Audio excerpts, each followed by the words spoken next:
উম্মত গালি দেখ আর যাই দেখ উত্তর দিও না, জয় তোমার আসবে, জয় তোমার আসবে। কারণ ধৈর্য যে ধরবে পরাজয় তার গলায় আসে না। কারণ ধৈর্য ধারণকারী পরাজিত হয় কিভাবে? কারণ ধৈর্য ধারণকারীর সাথে তো মহান রবেই আছে। ইন্নাল্লাহা মা'আস সাবিরিন। যার সাথে আল্লাহ হয়ে যায় তার আবার পরাজয় কি? একটু জোরে বলেন না। যার সাথে আল্লাহ হয়ে যায় তার আবার পরাজয় কি? আল্লাহ বলছেন ইন্নাল্লাহ, আয়াতটা সবাই জানে, একটু চলেন গভীরে যাওয়ার চেষ্টা করি।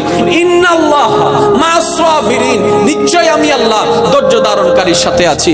আল্লাহ পাক বলছেন আমি নামাজের সাথে আছি, নয় নয় নয়, আমি রোজাদারকার সাথে আছি, নয় নয় নয়। আল্লাহ বলছেন বান্দা আমি তোমাদের ভিতরে যারা ধৈর্য ধরে আমি তাদের সাথে আছি। তো ধৈর্য কারা ধরে? যাদের উপর বিপদ আসে তারাই তো ধৈর্য ধরে, যাদের টাকার অভাব তারাই তো ধৈর্য ধরে, যাদের বাজারের অভাব তারাই তো ধৈর্য ধরে, যাদেরকে অত্যাচার করা হয় তারাই তো ধৈর্য ধরে, যারা মজলুম হয়েছে তারাই তো ধৈর্য ধরে, যারা কথা শুনে তারাই তো ধৈর্য ধরে, যাদের মনে আঘাত দেয় তারাই তো ধৈর্য ধরে, যাদের উপর আহত করা হয় তারাই তো ধৈর্য ধরে, যাদের জায়গা দখল করে নেয় তারাই তো ধৈর্য ধরে, যাদের টাকা মেরে নেয় তারাই তো ধৈর্য ধরে, যাদের বিদেশে উল্টা বিষয় দেওয়া হয়